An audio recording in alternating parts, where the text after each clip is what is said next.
அனைத்து இந்திய அண்ணா திராவிட முன்னேற்றக் கழகத்தின் பொதுச் செயலாளர் புரட்சி தமிழர் அண்ணன் எடப்பாடியார் அவர்கள் சொன்னபடி வலுவான கூட்டணியை மிக சிறப்பாக அமைத்திருக்கிறார்கள்.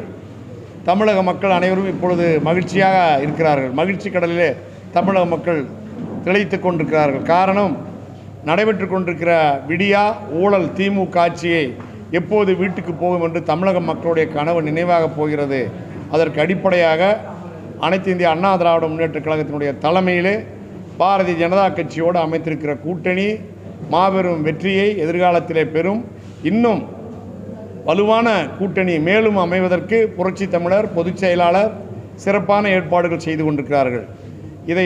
இதற்கு அச்சப்பட்டு திமுகவும் அதனிடத்திலே மாதம் ஊதியம் பெற்று கொண்டிருக்கிற அதனுடைய தோழமை கட்சிகளும் கைமாறு கருதி எதையோ பிதற்றி கொண்டிருக்கிற அச்சத்திலே இன்னும் 10 மாத காலத்திலே ஆட்சி வீட்டுக்கு போய்விட்டால் மாத தொகை நமக்கு வராதே என்று திமுகவின் கூட்டணி கட்சிகளும் திமுகவும் பதற்றமடைந்து கொண்டு எதையோ பிதற்றி கொண்டிருக்கிறார்கள்.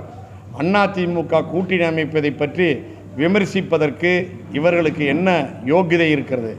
எந்த கொள்கை அடிப்படையில் இவர்கள் அந்த கட்சியோடு கூட்டணி சேர்ந்திருக்கிறார்கள்? திமுக என்கிற மாபெரும் ஊழல் திமிங்கலத்தோடு கூட்டணி சேர்ந்திருக்கிற இவர்கள் எந்த வகையில் சரியான பாதையில் கூட்டணி அமைத்திருக்கிறார்கள் என்பதை அவர்கள் விளக்க வேண்டும். அதற்கு பிறகு அண்ணா திமுக கூட்டணியை பற்றி இவர்கள் விமர்சனம் செய்ய வேண்டும். அண்ணா திமுக மட்டும்தான் புதிதாக பாரதிய ஜனதாவோடு கூட்டணி சேர்ந்ததாக சொல்லுகிறார்கள். திமுக பல்வேறு காலகட்டங்களில் பாரதிய ஜனதா கட்சியோடு கூட்டணி சேர்ந்திருக்கிறது.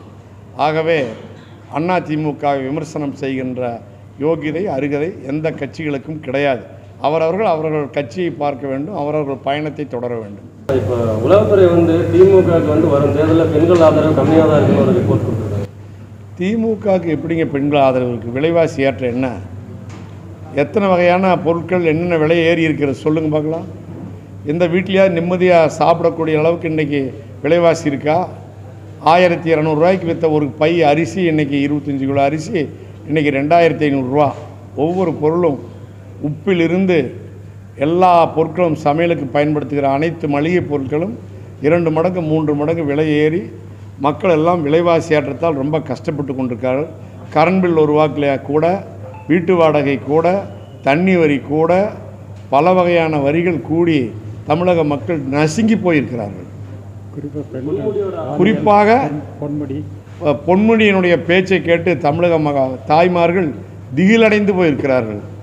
எவ்வளவு கேவலமான பேச்சு! தாய் குலங்களை பற்றி எவ்வளவு கவலைப்படாமல் அந்த பெண்களை பற்றி எவ்வளவு தாறுமாறாக எவ்வளவு தூரம் வேதனைப்படத்தக்க வகையிலே பொன்முடி பேசியிருக்கார் என்பது ஆணவத்தின் உச்சக்கட்டம்.